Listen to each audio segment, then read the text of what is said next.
Every 11 minutes in the United States, a person dies in a gun-related incident. Gun violence in the U.S. has been a debated upon issue over the past decade. Many see guns in America as desperately needing more regulation, but not everyone agrees on proposed gun control laws.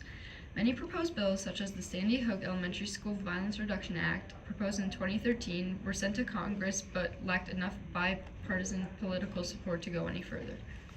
2025 has seemed to bring many noteworthy stories of gun violence, but will these examples spark any change? In 1791, the Second Amendment was ratified, stating that the people of America have the right to bear arms, a right that shall not be infringed. Since then, this section of the Constitution has been long debated over. Can anyone own a gun, or could the government enforce regulatory laws or even bans? One of the first major gun control laws is the National Firearms Act of 1943, which was largely in response to mob-related gun violence. Through taxation, the NFA regulated more dangerous weapons known as Title II firearms, including machine guns, short-barreled rifles, and shotguns. Following that, the Gun Control Act of 1968 made it a requirement for anyone engaged in the business of selling firearms to have a federal firearms license, working to make firearms less easily distributed and possibly falling into the wrong hands.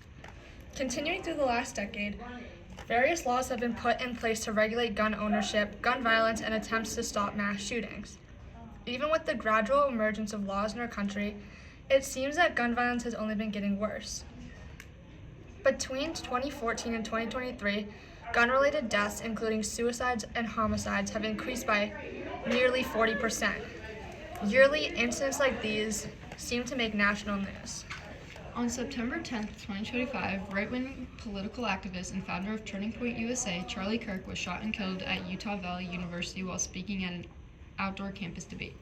The shooting was pretty controversial, as Kirk stood in support of guns in America, as did many of his followers. Many people, however, no matter what political party they were a part of, thought of this shooting as an incident.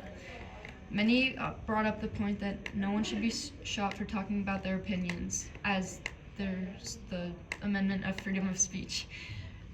People focused on this shooting while school shootings are hardly ever talked about anymore.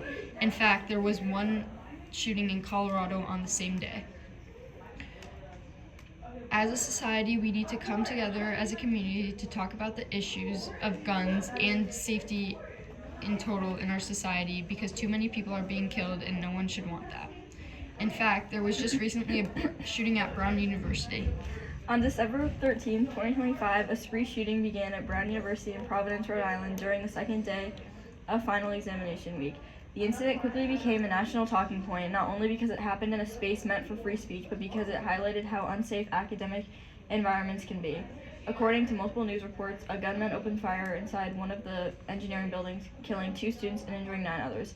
These details show how the shooting not only caused immediate loss and trauma, but also exposed vulnerabilities in campus security. While the shooting received a large amount of attention, other school shootings can be completely ignored, showing how normalized this has become. As a community, we need to come together and confront the reality of gun violence in our society. Too many lives are being lost, and no one should accept that as a part of everyday American life. I said party, that's supposed to be